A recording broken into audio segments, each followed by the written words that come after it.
What's up guys, Agent here again with the first of our Elsweyr build videos, and we're going to be discussing the Magicka Templar.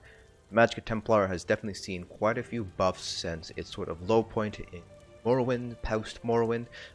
Right now, Magicka Templars are actually one of the strongest Magicka range specs in the game, partially due to a lot of the buffs that have happened over the past few patches. So Jesus Beam was buffed a little bit, Solar Barrage was changed, so right now it gives basically infinite power to the Magicka Templars, essentially giving you just a flat 40% boost to your overall DPS, light attack DPS. So really strong spec now. The downside of running a Magicka Templar is the fact that their overall sustain is definitely pretty bad. It is on par, if not worse than some Magicka Sorc builds, but if you're able to manage that sustain, then Magicka Templars are a very strong spec to play. So like the rest of our build videos, we'll be going over gear, skills, attributes, everything you know to basically recreate this particular build yourself. Now for those of you guys who are new to this channel, I will only go over one particular build, and it's really focused on really maximizing your overall single target DPS, not really optimizing for AoE DPS or anything like that. But I will go over several gear sets that you might want to have on hand to swap out to depending on the trial that you're running, the specific scenario that you're running. So for example, I might recommend running a different set if you're not able to run one or two of the sets that I am currently running on this build. So we will be going over various set combinations that you might want to consider picking up. We will also be talking about our rotation. So Magicka Templars do have basically a static rotation more or less. So we will be talking about that, demonstrating that on a 6 million dummy, and then we will close things off with a 21 million raid dummy parse, so you guys can get a sort of comparison to how Magicka Templars stack up compared to other Magicka DPS. So without further ado, let's go ahead and get started here first with our gear. So our gear, again, this build is kind of centered around maximizing your single target DPS, and it does make a few assumptions here, as you'll see when we go over the different gear sets. So for our Monster Helm set, we're going with 2-piece Zaan. Zaan is still the strongest Monster Helm set in the game for Magicka DPS, assuming that you're able to stay within 8 meters of the boss. So if you need to move out of that 8 meter radius, or the boss moves out of that 8 meter radius because he jumps around, for example, St. Felms in Asylum, then Zaan loses a lot of its power. But if you're able to maintain that 8 meter distance, then Zaan is a very strong Monster Helm set. This comes from Scale Color Peak, so you do need to have access to the Dragon Bones DLC in order to use this set. I have 1 heavy, 1 medium, that way we're able to maintain our 5 light, 1 medium, 1 heavy in order to maximize our resources. For our body set, I have Perfect Siroria, still the strongest set in the game if you're able to maintain all those stacks, and even if you can't maintain a full 20 stacks, it is still a very potent set. As long as you're able to maintain around 5 or 6 stacks or so on average, it'll beat out almost all other sets in the game right now. So, Perfect Siroria does come from Veteran Cloud Rest. The armor comes from +1, +2, or +3, so you will need to do one of these side bosses along with Zamaja in order to get the perfected armor sets. Jewelry comes from +2 and +3. Now, the imperfect version of Siroria is significantly weaker because it does not have that 1096 max Magicka on the 5-piece, so I do not recommend trying to farm normal Siroria. I would recommend just going straight for the perfect Siroria pieces if you're able to do so. If you can't farm Siroria because you either don't have Somerset or you don't have a group that's able to consistently clear Vet Cloud Rest +1 or higher, then you do have some other options which I'll go over in a few minutes. Next, our front bar set, we have Spell Strategist. Again, the goal here is to maximize your overall single target DPS, and Spell Strategist does exactly that. This is a PvP set, so you're able to buy this off of guild traders, or you can try to farm it yourself by getting rewards of the worthy boxes by going into Cyrodiil or Battlegrounds. Very nice set here, basically gives you 500 spell damage against 1 target at a time, again maximizing our single target DPS. Because it is a proc set, you can wear this on the front bar and don't really need to worry about having it on the body set at all. For our weapons, we have 2 Inferno Staves. So the front bar is a Spell Strategist Inferno Staff, Precise with a flame damage enchant. You can also go with Infused. Precise is going to be stronger the higher DPS that you're able to pull, just because of the way it scales. But Infused is also a pretty strong choice as well. Precise is going to be a little bit better for AoE DPS. Infused is going to be better for single target DPS. And then for our Maelstrom Inferno Staff, still going with Infused with a weapon damage enchant here. Now, in terms of enchants, for the Maelstrom Inferno Staff, you can also go with an Absorb Magicka enchant if you'd like to help out your sustain. You will see a little bit of a DPS drop, anywhere between like maybe 800 to about 1.5k or so was the variation that I saw, but you will get a lot better sustain if you are running that Absorb Magicka enchant rather than a weapon damage enchant here. For druid traits and enchants, all Bloodthirsty and all spell damage enchants, you can also go with Infused or Arcane. For those of you guys who do not have access to druid crafting because you don't have access to Somerset, then you'll have to stick with Arcane, but if you can transmute either Infused or Bloodthirsty. Then for our armor traits, we're going with all Divines, and we have max Magicka enchants on all of them, except for one small piece. We have one max health enchant on a small piece because we are running Clockwork Twisted Fillet or Witchmother's Potent Brew, so we do need the additional health here in order to kind of get our health up to an acceptable level once we have all of our health buffs going. You can also go with Infused on your large pieces, so if you happen to get an Infused Siroria Perfected chest drop, you don't have to transmute it to Divines. Infused is perfectly fine. It's actually just a hair stronger than Divines, so you can really pick whichever one you happen to get first. So when it comes to other sets that you might want to consider holding on to, just in case for other scenarios, or you might not be able to run Siroria, for example, here are a couple of sets here. So we will be going over them in more or less alphabetical order. I do need to find all of them though. So let's see. Starting off here with dungeon sets. So we do have Burning Spellweave. Burning Spellweave is still a pretty strong set overall. It is a base game set found from City of Ash. We'll have to farm it, but it is still a very nice set. It is definitely not as strong as it used to be back in Homestead. They did nerf it, I think, in Morrowind or the patch right after Morrowind, but it's still a nice set. Templars do have additional sources of flame damage through either Vampire's Bane or Reflective Light, so you can get some pretty decent uptime on Burning Spellweave. Now, this is a proc set, so you can wear this on the front bar, or you can wear this on the body. It's really up to you where you want to put it. Beyond that, though, there really aren't any other good dungeon sets. Moving on to overland sets. You have a few overland sets that are pretty decent to have. First one's going to be Mother's Sorrow. This is found in Deshaun, so base game set, you can farm this or buy it off of Guild Traders. It just gives you a bunch of spell crits. So the 5-piece is a static bonus, so you should be wearing this on the body for the best effect. However, because it's spell crit and not something like max Magicka or spell damage, you can wear this on the front bar as well. Mainly because you'll be on your front bar for a good portion of the fight, so you will be able to get pretty good use out of Mother's Sorrow on the front bar. Another set that you might want to consider picking up, it's going to be all the way down here. It's going to be called Crafty Alfiq. So this is a light armor set from Elsweyr. So if you want to farm it, you do need to have access to Elsweyr expansion. Otherwise, you can buy it off of Guild Traders. So this is what I like to call the poor man's necropotent. It just basically adds a bunch of max Magicka. Now, you do want to have this on the body because you want to make sure your max Magicka pools are consistent between your back bar and your front bar in order to maximize your overall DPS. It is also not quite as strong as the other sets that I've mentioned thus far, but it is a fairly easy set to obtain, and it does a good amount of damage. Julianos is going to be a little bit stronger than Crafty Alfiq if you're able to craft that set, but if you're kind of in a pinch and you can't really afford to either craft Julianos or buy Julianos, then you can certainly go for Crafty Alfiq as well. Moving on to like trial sets, so there are one other trial set that you might want to consider holding on to, and that's going to be Master Architects. This comes from Halls of Fabrication, which is in Vardenfell, so you do need to have access to the Morrowind expansion in order to get this set. So this set is pretty useful on a Magicka Templar, because Magicka Templars do have a fairly cheap ultimate. It costs only 72 ultimate, which makes really good use of the Master Architect 5-piece. So it basically allows you to give Major Slayer to yourself and two other allies, two closest allies to you. A really nice group support set. You really won't be seeing this used too much. You can run this either on the body or the front bar. I typically see it used on the body set because you still want to try to maintain that Shooting Star ultimate on the front bar in order to get the additional 2% max Magicka and Magicka regen. But you can also do this on the front bar as well and just double bar your Templar Sweeps ultimate instead. But it's best suited on the body. And then the last set that I want to talk about that I already have pulled out actually is False God's Devotion. So this is the new trial set from Sunspire. You have the perfected version here. You can get this from running Vet Sunspire. You do not have to do any of the hard modes in order to get the perfected versions. So you can just farm this on normal Vet and be able to get these pieces here.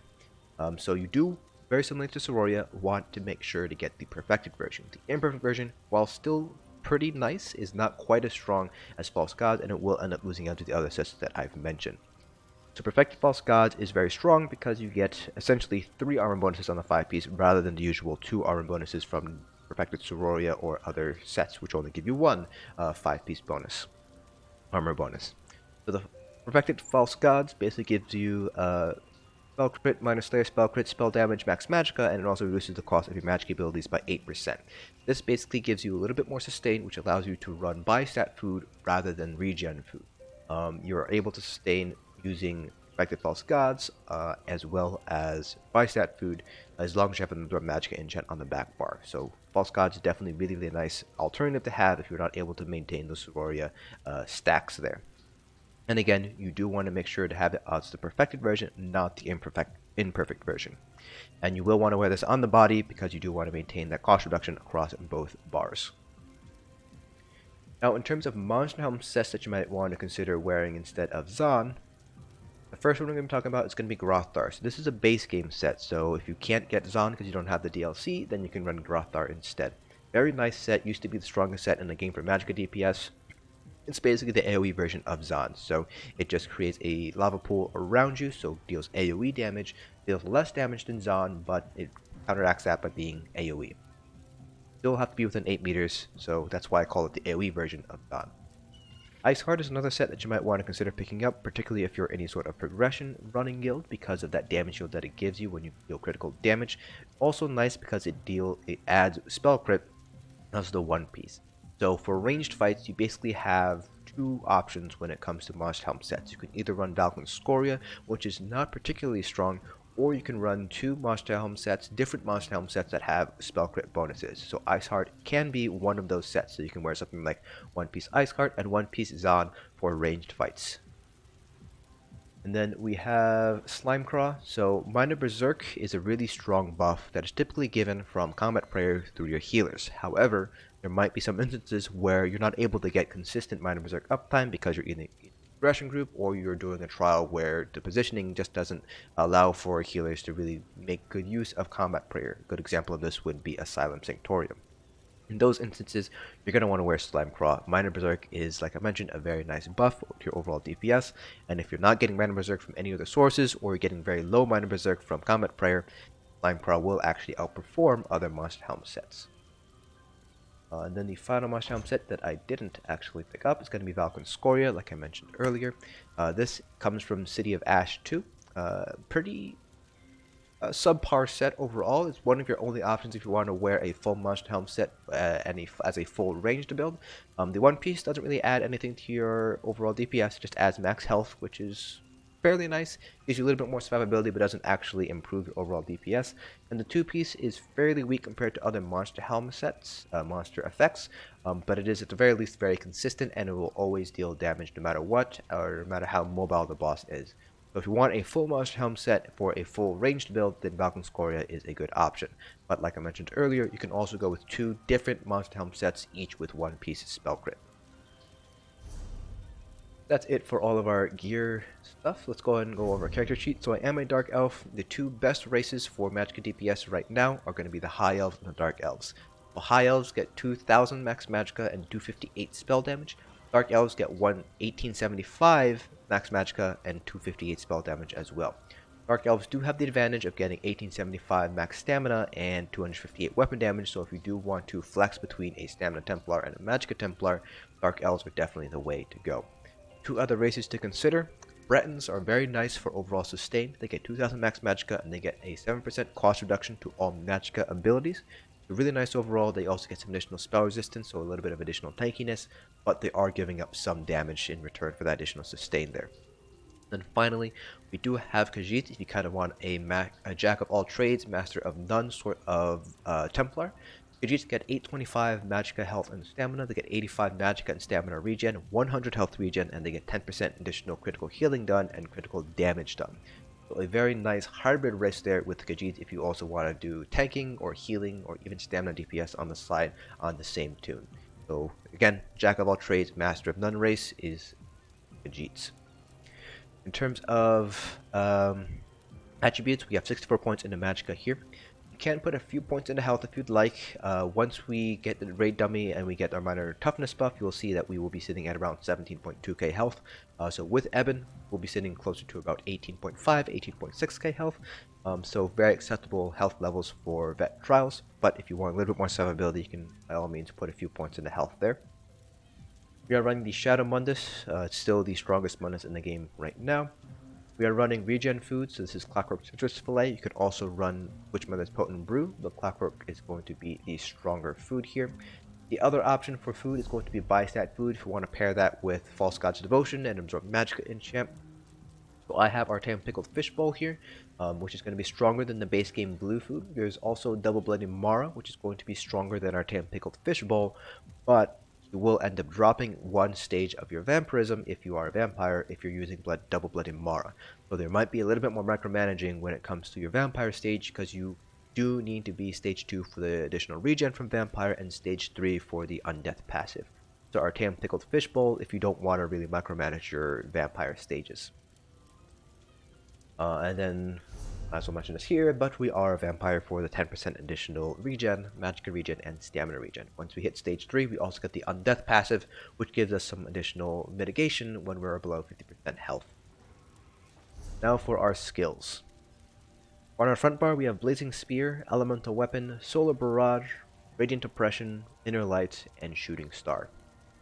On our back bar, we have Vampire's Bane, Blockade of Fire, Channeled Focus, Rearming Trap, and if you want to put a shield here, you would put a shield on this slot here. I have Inner Light, just for the purposes of the parse, but this is where you would put your shield. You have two options for shields. You can either do either morph of Sun Shield, so Radiant Ward, or Blazing Shield.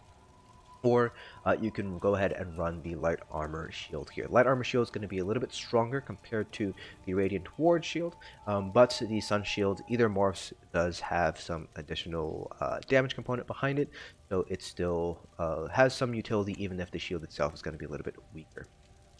Then for our ultimate, we have Crescent Sweep. This is going to be our primary ultimate that we're going to be using. It is really cheap, and while it doesn't do as much big damage compared to something like Shooting Star, as you can tell from the tooltips, in terms of damage per ultimate used, it is up there and very, very competitive. So I really like to use Crescent Sweep here. It also helps out with Sustain because you're able to use ultimate rather than your Magicka when you cast this ability. Going over our champion points, the CP cap is still 810, which gives us 270 points across each of our 3 different constellation colors. Starting with our green CPs, we have 100 Arcanist, 75 Tenacity, that gives us 95 remaining points.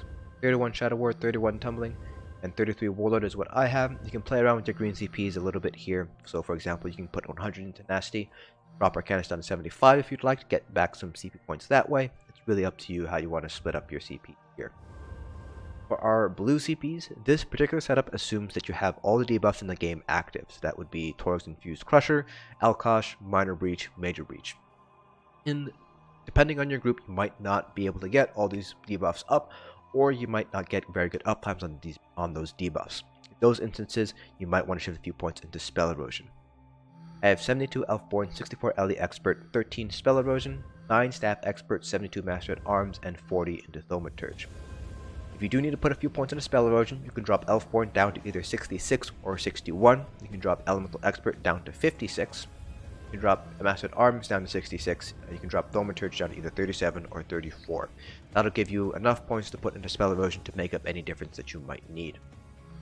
Finally, our red CPs, 81 Ironclad, 61 Thick-Skinned, and 64 into Hardy and Elemental Defender. Now, this particular setup is a more generalist approach, so it is not going to give you maximum mitigation any specific piece of content, but it'll give you very good mitigation across all pieces of content. Alright, so that's pretty much it for all the build information, so let's go ahead and talk about our overall rotation.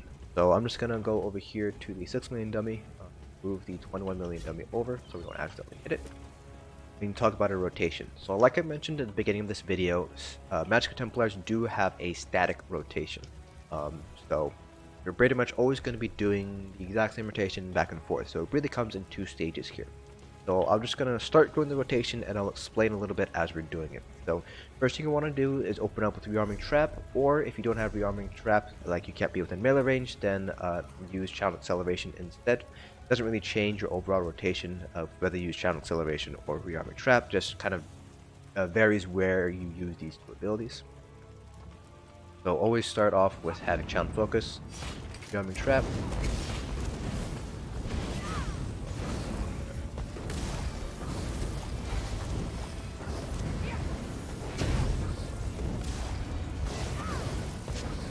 So that's pretty much the general rotation here.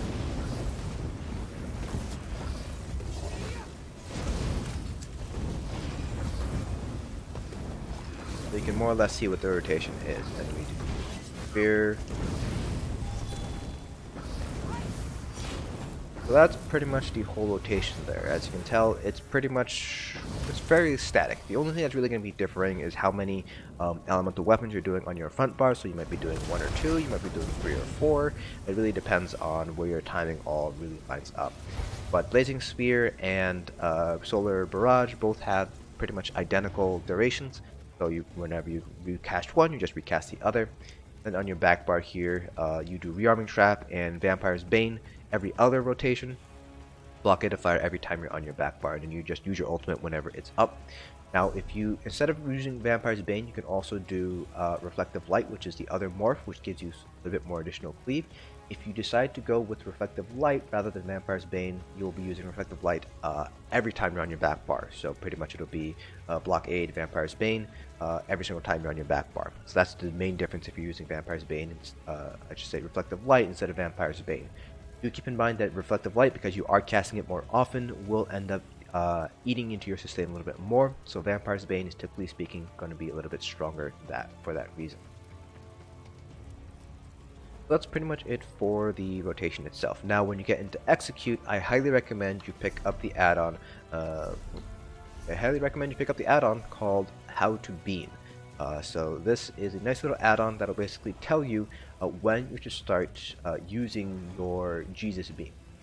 So it'll basically say one of 3 things. Either start using Beam, so at this case you will not be using Elemental Weapon anymore, you will be using your Jesus Beam instead.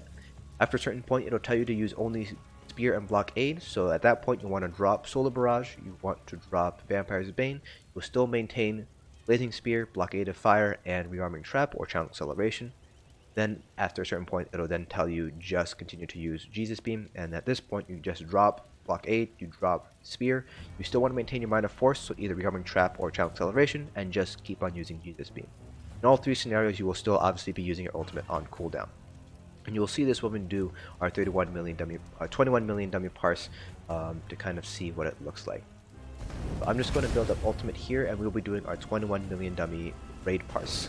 So this does give us raid buffs, a lot of different raid buffs, so it basically allows us to kind of standardize the parses between different classes. So you can use this parse to compare it across different classes that I do. So you don't necessarily be able to compare my parse to Lyco's parse, because obviously we are different calibers of DPS, but you can use this to compare to, let's say, a Magicka DK build that I have released, or a Magicka Warden build that I've released, and so on and so forth. So they are comparable across different classes, the exception being Necromancers. You do need to adjust for the major vulnerability from the Colossus ultimate on Magicka Necromancers. So it is pretty comparable, just keep in mind you do need to adjust downward on the Magicka Necromancer parse. So without further ado, let's go ahead and get started here with our raid parse.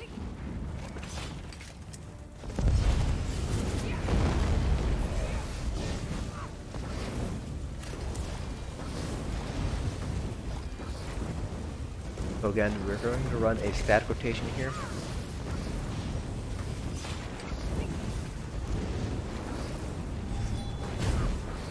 You want to basically recast Spear where there's about 1.5 seconds left, so I highly recommend if you're on PC.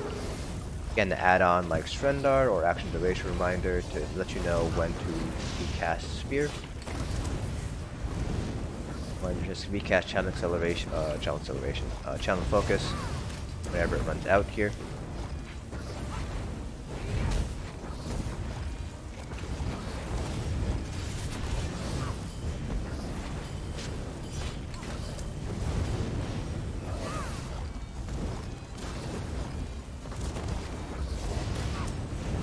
There's a little bit of weird lag going on. Hopefully that was just a small blip, and hopefully it doesn't affect our parse too much.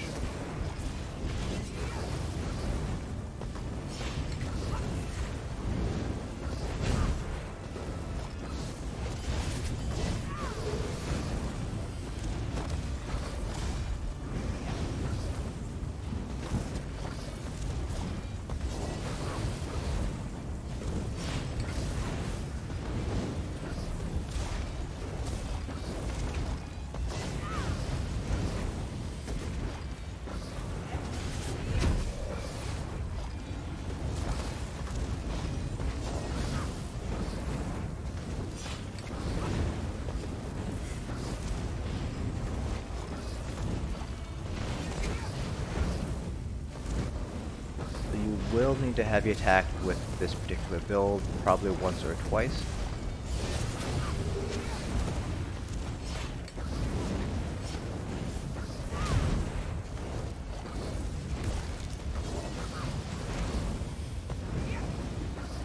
For example, right here you will need to heavy attack. In an actual trial, you probably will not be fighting for this long. The raid dummy here is a fairly long fight. It's about a 4-minute long fight, which is a little bit longer compared to most trial fights. So you probably will not be having this much issue with sustain. You probably won't need to heavy attack in an actual raid, just because the fights in actual raids are going to be a little bit shorter.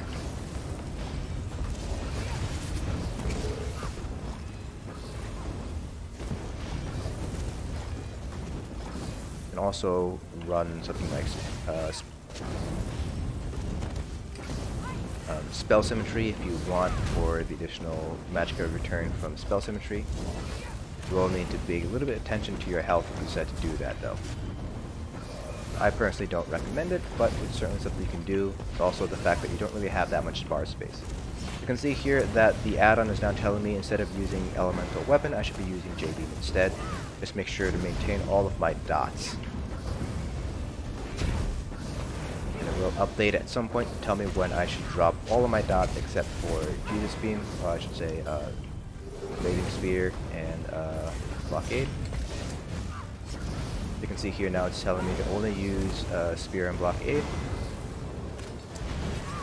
I will still maintain Drive my rune and my ultimate, but I will drop Vampire's Bane and only use Beam, Guards, Blockade, on the Trap,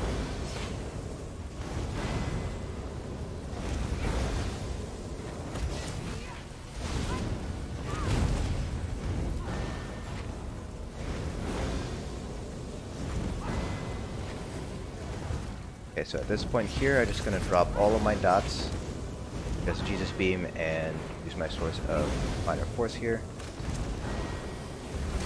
Alright, so there we go. So that is the whole rotation for a Magicka Templar. So let's go ahead and take a look at our parts here. Pulled 97.7k, so not exactly my best. I have pulled higher. I think I've pulled 81 with my best parts. I think that little weird lag thing in the middle there kind of messed up our DPS a little bit. But you can see here from regen versus drain, it is pretty high, and again, this is with a Berserker Glyph and regen food, so if you want to increase your sustain a little bit more, by all means you can replace the Berserker Glyph with an Absorb Magicka Glyph on the back bar. That'll give you some more sustain. You will end up dropping about 1k DPS or so on average. Just keep that in mind if you do want to go that route. So Jesus Beam, really strong. You can see we didn't even use it all too often, but it still made it to number 2 in our overall DPS contribution. So really strong buff here, and our light attacks are incredibly strong. If you compare the light attack DPS to any other class, you'll notice that our DPS is a lot higher, mainly because Solar Barrage gives us that infinite power for a good portion of the fight. But again, Magicka Templars, really strong spec now, one of the strongest range DPS specs in the game right now, at the expense of a little bit of higher drain compared to other classes. That is it for this build video. If you guys have any questions or comments, please feel free to leave them down in the comment section below, and I'll try to answer them to the best of my ability. Hope you guys found this video informative, and I'll see you guys in the next dungeon.